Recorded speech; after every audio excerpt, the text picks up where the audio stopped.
کسی انسان کا دل تب تک دکھا سکتے ہو جب تک وہ آپ سے پیار کرتا ہے۔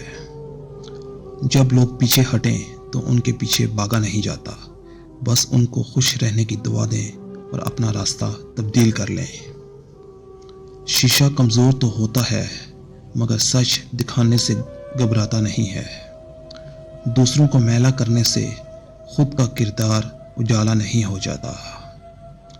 سر اٹھا کر رب سے نہ ملنے والی چیزوں کا تقاضا کرنے سے پہلے سر جھکا کر رب سے ملنے والی نعمتوں کا شکر تو ادا کر لیں۔ ہر رشتے کی قدر کیجیے اور خوب کیجیے، ایک ایک کر کے سب نے چلے جانا ہے، پیچھے بس حسرتیں اور یادیں رہ جاتی ہیں۔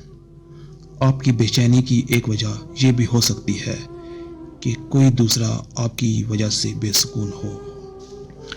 جھوٹ کو سب سے زیادہ خطرہ سوال سے ہوتا ہے اور سچ کو ہمیشہ سوال سے دلچسپی ہوتی ہے۔ کچھ لوگ زندگی بھر اپنائے نہیں جا سکتے اور کچھ لوگ مختصر سے عرصے میں آپ کے اتنے قریب ہو جاتے ہیں کہ ان کے بغیر پوری دنیا اوجھل سی ہو جاتی ہے۔ تلاش میں بیت گئی ساری زندگی، اب پتہ چلا کہ خود سے بڑا کوئی ہم سفر نہیں۔ کتنے کمال کی بات ہے، لفظ ہی روتے ہوئے کو ہنسا دیتے ہیں، لفظ ہی ہنستے ہوئے کو رلا دیتے ہیں، لفظ ہی بولنے پر مجبور کرتے ہیں، لفظ ہی خاموش کرا دیتے ہیں، لفظ ہی دل چیر دیتے ہیں، لفظ ہی دل جیت بھی لیتے ہیں۔ کیا اس جرم سے بڑھ کر کوئی جرم ہو سکتا ہے کہ تمہیں صرف دوسروں کی کوتاہیوں کا علم ہو؟ دنیا کا خوبصورت ترین انسان وہ ہے جسے مشکل میں آواز دینا آسان ہو۔ زندگی میں دو لوگوں پر تبصرہ نہ کرو، جن کو چن لو جن کو چھوڑ دو۔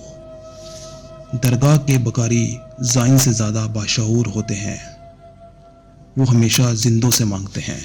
وابستگی ایسی اور اتنی ہی رکھیں کہ قابل برداشت رہ سکیں، کیونکہ انسان اکتاتا بہت جلد ہے۔